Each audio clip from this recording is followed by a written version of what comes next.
होते हैं आज का क्लास। ये जो क्लास है वो बिहार बोर्ड के 12 का क्लास है, हिंदी मीडियम का क्लास है। ऑफलाइन ऑनलाइन दोनों क्लास एक ही जैसा है, जैसे यहाँ पर आ रहे हैं आपके घर पे भी वैसे ही पहुंच जाएगा। कॉपी निकालिए। पिछले क्लास में हम आपको बताए थे द्रव रागी और द्रव विरागी कोलवाइड के बारे में। फिर बता दिए थे परिक्षिप्त प्रावस्था और परिक्षेपण। परिक्षिप्त प्रावस्था के आकार के आधार पर, जिसमें हो गया था मल्टी मॉलिक्यूलर कोलवाइड हो गया था,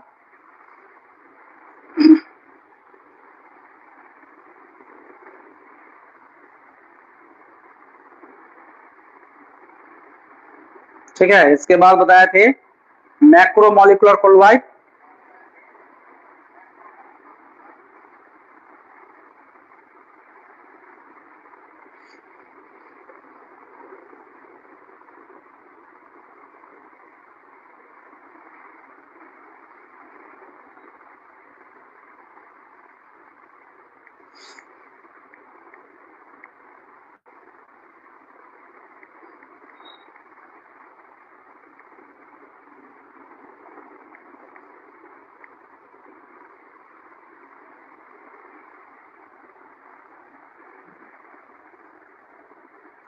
ठीक है।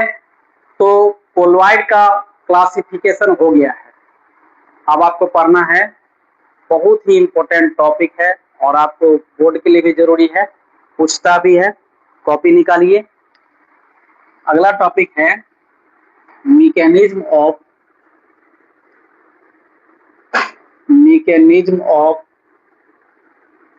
मीसेल formation. Micelle formation,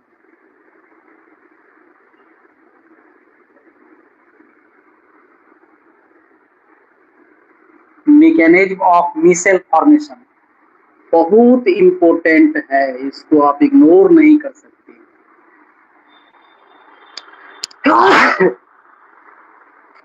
mechanism of micelle formation, Hindi में कहेंगे मीसेल के निर्माण की क्रियाविधि।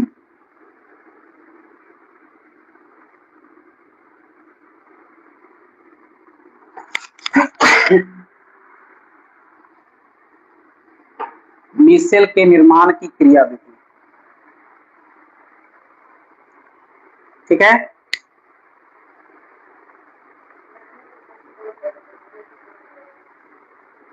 मीसेल के निर्माण की क्रियाविधि, सबसे पहला पॉइंट, साबुन, सोडियम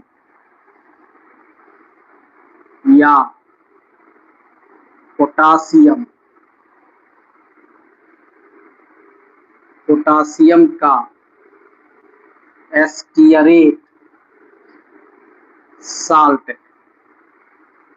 आप जानते हैं कि मीसेल के उदाहरण में साबुन है, तो यहाँ जो है साबुन से ही इसका एग्जाम्पल लेके चलना होगा। साबुन सोडियम या पोटासियम का एस्टियरेट साल्ट है। साबुन क्या है? सोडियम या पोटासियम का एस्टियरेट साल्ट है, ठीक है। अब साबुन का जो जनरल फार्मूला होगा, इसका जनरल फार्मूला, इसका सामान्य सूत्र होता है RCOOM होता है ना। M बराबर हो गया आपको सोडियम भी हो सकता है या पोटासियम भी हो सकता है। R बराबर होगा C17H35 होगा, ठीक है। तो ये इसका जनरल फार्मूला है। साबुन का जनरल फार्मूला है RCOOM, ठीक है, जिसमें M के बदला में क्या होगा? सोडियम या पोटासियम होगा। R के बदला में क्या होगा? C17 और H35 होगा।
ठीक है।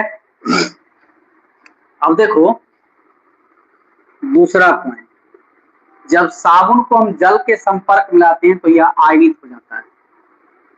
जब साबुन को जल के संपर्क में रखते हैं तो यह आयनित हो जाता है। आयनित हो जाता है। ठीक है, कैसे? सो एग्जाम्पल देखो, जैसे RCOOM है, ठीक है, इसमें अगर हम वाटर डालते हैं तो ये RCOO माइनस होगा और M प्लस में बाहर निकल जाएगा। इसका नाम है स्टीयरेट आयन। क्या नाम है? स्टीयरेट आयन है। यहाँ पर सोडियम भी हो सकता है, पोटासियम भी हो सकता है। अब स्टीयरेट आयन कैसे होगा सो देखिए, तो ये हो जाएगा C17H35, ठीक है, और फिर हो जाएगा COO माइनस हो जाएगा, या इसको हम ऐसे ही लिख सकते हैं, ऐसे करके CH3 CH2 CH2 CH2 CH2 CH2 CH2 CH2, फिर हो गया CH2 CH2 CH2 CH2, कितना हो गया?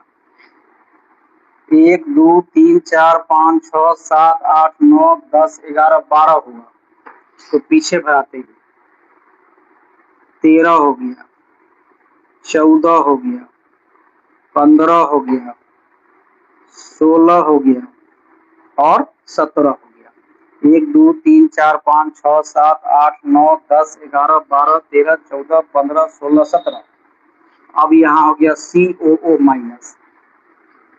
इसी को हम दूसरे तरह से अगर लिखना चाहें तो लिख सकते हैं ऐसे 2 3 4 5 6 7 8 9 10 11 12 13 14 15 16 17, तब हो जाएगा यहाँ पर COO माइनस हो जाएगा। इसी को हम लिख सकते हैं ऐसे करके, सीधे ऐसे जैवमन कर दीजिए और यहाँ पर माइनस कर दीजिए। ठीक है, मतलब इसको लिखने का तरीका देखो, एक साथ लिखेंगे तो ऐसा, एक्सपेंड फॉर्म में लिखेंगे तो इस तरह से, और बॉन्ड लाइन फॉर्म में लिखेंगे तो इस तरह से। अब इतना लंबा गिन के नहीं घिस सकते हैं, इसके लिए इसमें 4-5 को ऐसे कर देंगे और माइनस लगा देंगे, तो स्टीयरेट आयन का रिप्रेजेंटेशन हो गया। अब इसका 2 पार्ट हो गया। तीसरा पॉइंट देखो, स्टीयरेट आयन की, स्टीयरेट आयन के 2 भाग होते हैं, 2 भाग होते हैं। स्टीयरेट आयन के 2 भाग होते हैं, ठीक है, ऐसे करके समझ। ये हो गया, इसका नाम है एसिड पार्ट, ठीक है, इसका नाम है एसिड पार्ट, और इसको कहते हैं हाइड्रोकार्बन पार्ट कहते हैं। हाइड्रोकार्बन पार्ट हो गया, समझ गया? इसमें 2 पार्ट है, ध्यान दो। यहां से इसको अलग करेंगे पार्ट को, यहां से, तो यहां से ये वाला पार्ट जो है वो कहलाएगा हाइड्रोकार्बन पार्ट, और उधर वाला पार्ट कहलाएगा एसिड पार्ट, ठीक है। अब देखो ये जो होगा इसको हम कहते हैं हाइड्रोफोबिक कहते हैं इसको। हाइड्रोफोबिक का मतलब क्या? हाइड्रोफोबिक का मतलब क्या? इसको जल से जो है इसको घिरना रहेगा, जल से इसको आप प्रतिकर्षण रहेगा। तब देखो जहां पर साबुन रख देते हो वहां पानी गिराओगे, तब जहां पर अगर तुम साबुन रखते हो और वहां पानी गिरा तो पानी तन को टिकता है? नहीं टिकता है। इसका मतलब है कि ये पार्ट उस पर काम करता है, और ये जो पार्ट होता है वो हाइड्रोफिलिक होता है। ये हाइड्रोफिलिक होता है, इसको जल के प्रति आकर्षण होगा, इसको जल के प्रति प्रतिकर्षण होगा, ठीक है। इसको हम कहते हैं नॉन पोलर। इस पार्ट को नॉन पोलर भी कहते हैं। ये पार्ट इसका नॉन पोलर होता है और ये पार्ट जो है इसका पोलर होता है। ठीक है, ये जो होता है इसको हम टेल कहते हैं और इसको हेड कहते हैं। इतने नाम से इसको हम जानते हैं। स्टीयरेट आयन का एक्सप्लेनेशन हो गया। इसका जो हाइड्रोकार्बन पार्ट होगा वो हाइड्रोफोबिक होगा, नॉन पोलर होगा और इसको टेल भी कहते हैं। और ये जो होता है एसिड पार्ट होगा या हाइड्रोफिलिक होगा या पोलर होगा या हेड होगा। जल्दी से लिखो इसको।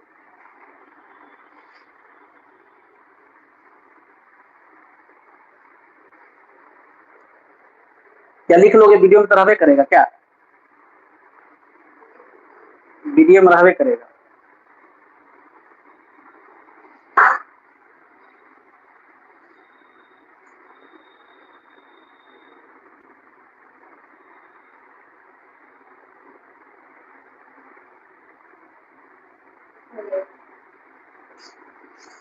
देखो एक बार फिर समझाते हैं मिटाने से पहले।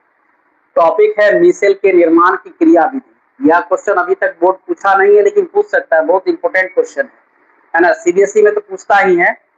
अब क्वेश्चन है क्या कि इसको हम कैसे करते हैं। तो क्रिया विधि में पहला है साबुन सोडियम या पोटासियम का स्टीयरेट साल्ट। साबुन जो बनता है उसमें सोडियम और पोटासियम होता है और इसके बाद स्टीयरेट साल्ट है। इसका सामान्य सूत्र होता है RCOOM होता है। M के बदला में सोडियम होगा या पोटासियम होगा, R के बदला में C1735 होगा, है ना। जब साबुन को जल के संपर्क में रखते हैं तो यह आयनित हो जाता है। मतलब क्या कि M इसमें से अलग हो जाता है।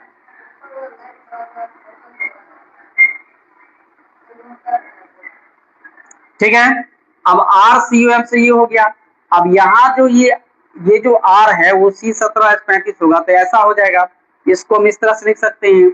इसको हम चाहेंगे तो बॉन्ड लाइन में ऐसा लिखेंगे। अब इतना लिखने में आप नहीं सकेगा, इसलिए शॉर्ट फॉर्म इसका यही है कि 3-4 लाइन ऐसे ऊपर नीचे कर दीजिए और यहाँ माइनस कर दीजिए। अब देखिए कि स्टीयरेट आयन के दो भाग है। एक भाग होगा जिसको हाइड्रोकार्बन कहते हैं, दूसरा भाग को एसिड पार्ट कहते हैं। हाइड्रोकार्बन पार्ट जो होगा हाइड्रोफोबिक होगा, जल के प्रति इसका होगा क्या कहते हैं, विकर्षण होगा। हाँ, ये नॉन पोलर होता है, ये इसको टेल कहते हैं। ये हाइड्रोफिलिक है, पोलर है और हेड है। अब अगला पॉइंट देखिए। अब अगला पॉइंट है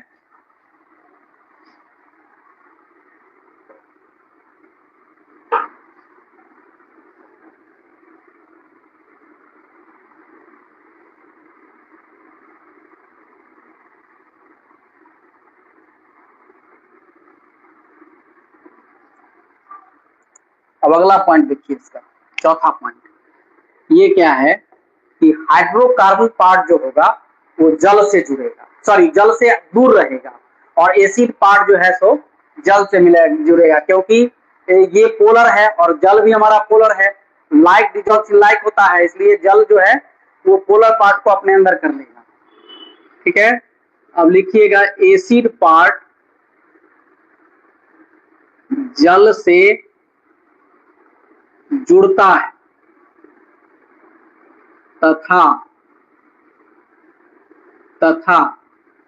हाइड्रोकार्बन पार्ट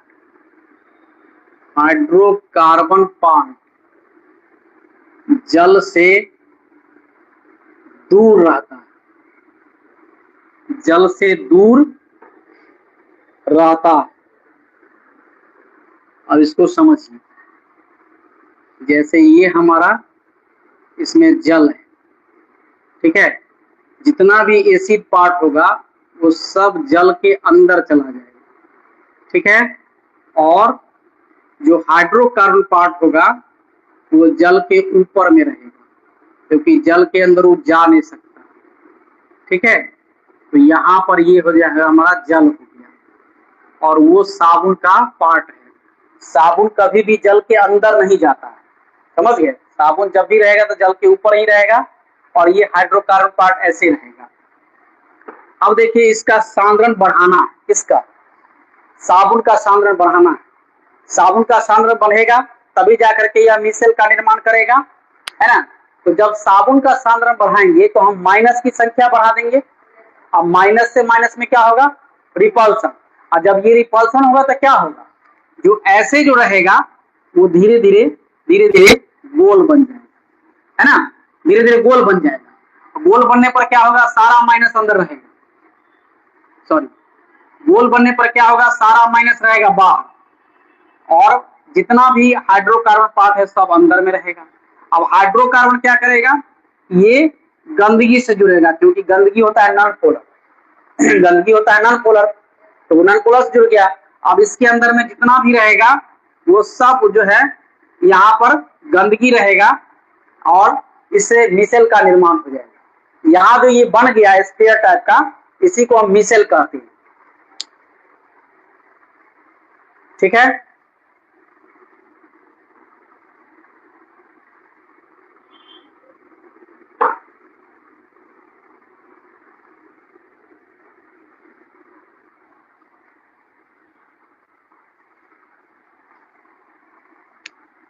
अब देखिए, जब साबुन का सांद्रण बढ़ता है तो एक स्फीयर बनता है, स्फीयर माने गोला, ठीक है। तो एक स्फीयर बन जाएगा इस तरह का गोल, ऐसा। इसमें सब माइनस रहेगा बाहर जल के अंदर, और जितना भी हाइड्रोकार्बन पार्ट है सब इसके अंदर रहेगा, ऐसे।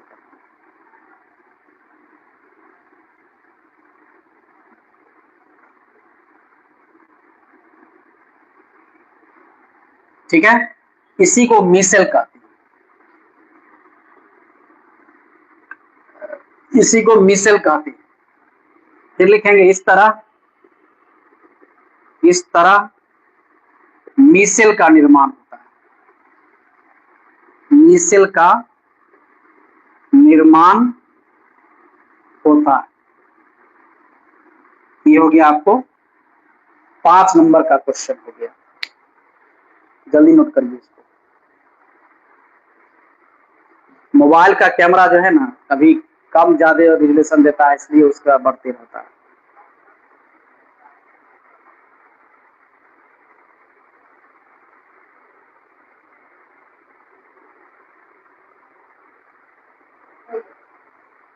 ये टॉपिक हो गया, अगला टॉपिक बताते हैं।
लिख लिया।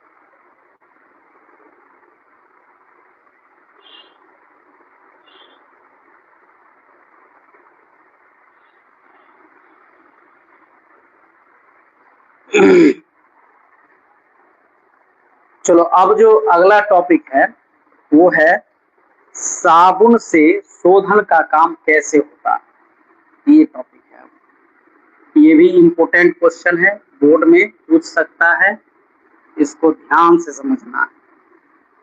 साबुन से शोधन का काम कैसे होता है, cleansing action of soap. Prajapati NCERT में क्वेश्चन दिया हुआ है, साबुन से शोधन का काम, शोधन का काम, अंग्रेजी में कहेंगे cleansing, cleansing action of soap, साबुन से शोधन का काम। ये भी बहुत बहुत इंपॉर्टेंट टॉपिक है इस चैप्टर का। अब यहाँ क्या है कि अगर यह क्वेश्चन पूछ देता है तो हर विद्यार्थी एकदम फ्री होकर के जो है पेज का पेज भर देता है कि साबुन से सफाई का काम होता है, साबुन से गंदगी साफ हो जाता है, वस्त्र चमकने लगता है, चेहरा चमकने लगता है। ये सब बकवास बात है। अगर ऐसा आप लिख देते हैं तो आपको लगता होगा कि आपको नंबर आ जाएगा, लेकिन नंबर नहीं आएगा, क्योंकि यहाँ पर इसके केमिस्ट्री को बताना है कि आखिर ये होता कैसे। तो सबसे पहला स्टेप देखिए, साबुन के या साबुन सोडियम या पोटासियम, सोडियम या पोटासियम का एस्टियरेट, एस्टियरेट साल्ट है। साबुन क्या है, सोडियम या पोटासियम का एस्टियरेट साल्ट है, ठीक है। पोटासियम जो होता है मुलायम होता है, सोडियम थोड़ा सा हार्ड होता है। तो नहाने वाला साबुन में पोटासियम का उपयोग और कपड़ा धोने वाला साबुन में जो है सोडियम का उपयोग होता है, ठीक है।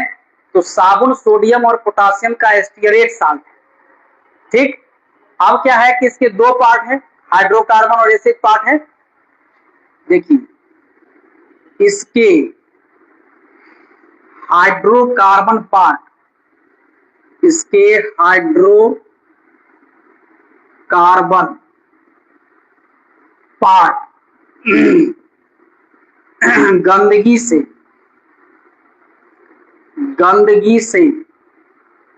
जुड़ता है। इसके हाइड्रोकार्बन पार्ट गंदगी से जुड़ता है। जैसे मान लीजिए यहाँ पर गंदगी है ये, तो क्या होगा, हाइड्रोकार्बन पार्ट जो है इस गंदगी के अंदर जाके जुड़ जाएगा इस तरह से, ठीक है। अब क्या है कि जैसे ही हम साबुन का सांद्रण बढ़ाएंगे तो इसकी संख्या बढ़ेगा, माइनस वाला की संख्या बढ़ेगा।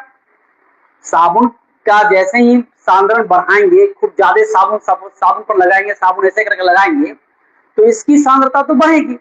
बढ़ने के बाद क्या होगा कि एकदम ये गोल हो जाएगा, और गोल होकर के इसको खींच लेगा ऊपर, इसको गंदगी अपने अंदर ले आएगा।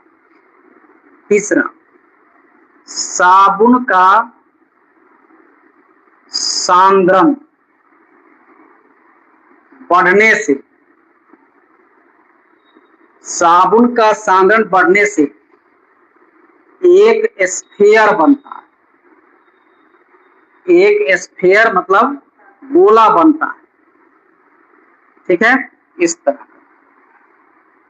अब सभी जो माइनस वाला पार्ट है वो जल के अंदर सहयोग करेगा, ऐसे हो गया, और इसके अंदर रहेगा हाइड्रोकार्बन पार्ट, इस तरह से।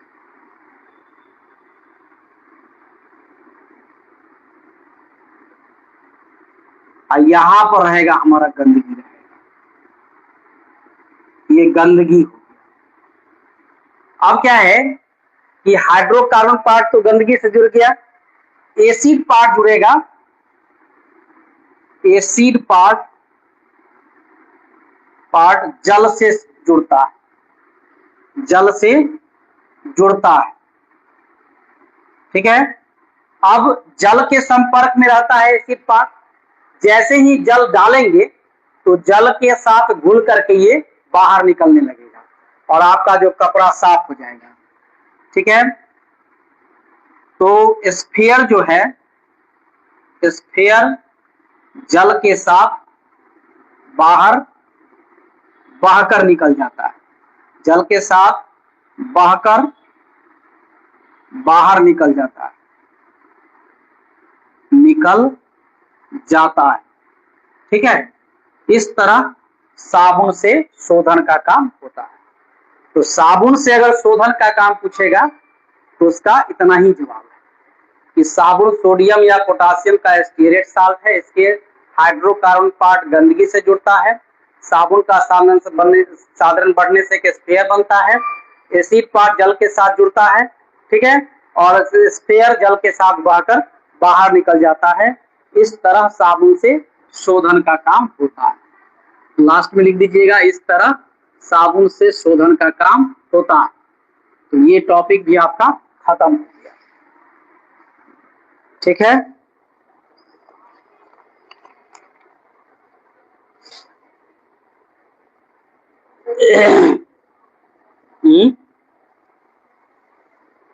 अब है कोलोइड बनाने की विधि। अब है कोलोइड बनाने की विधि, इसको कल बता देंगे। आज हम 2 टॉपिक बता दिए, मिसेल के निर्माण की क्रिया विधि और साबुन से शोधन का काम। इसमें लिखना होगा लास्ट में, इस तरह साबुन से शोधन का काम होता है।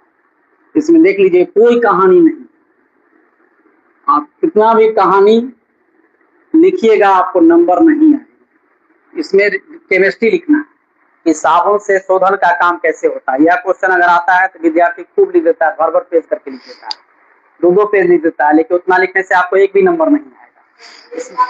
इसमें यही 5 गो पॉइंट लिखना है कि साबुन सोडियम या पोटासियम का स्टीरेट साल्ट है, इसके हाइड्रोकार्बन पार्ट गंदगी से जुड़ता है, साबुन का सामने बढ़ने से एक स्फीयर बन जाता है, उसके अंदर गंदगी आ जाता है, एसिड पार्ट जल के साथ जुड़ता है और इस स्फीयर जैसे ही पानी बहेगा तो उसके साथ बहकर निकल जाता है। तब हम देखते हैं जब आप कपड़ा धोते हैं तो आपको झाग एक जगह इकट्ठा हो जाता है। जिस समय झाग इकट्ठा होगा उस समय देखिए उजला लगेगा, आप कुछ देर बाद छोड़ दीजिएगा, देखिए वो मटमैला कलर का हो जाता है। तो वो किसके कारण से है? ये इसके कारण से, कि जो गंदगी है उसके कारण से रहता है।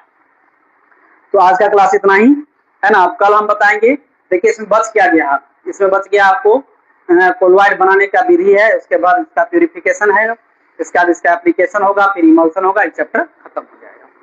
कम ही बचा हुआ है, इसके बाद ऑर्गेनिक चलेगा। ऑर्गेनिक के लिए आप लोग 10 से 11, 9:30 से 10:30 के बीच में भी हम बेसिक पढ़ा रहे हैं, उसमें जुड़ सकते हैं। बेसिक पढ़िएगा, इसके बाद जब सिलेबस शुरू होगा तो फिर अलग अलग कर देंगे। अभी इंग्लिश हिंदी मीडियम का कंबाइंड डे चल रहा है। कल भी क्लास चलेगा, क्लास बंद नहीं रहेगा, आप जहाँ भी रहेगा वहाँ से जुड़ के पढ़ लीजिए।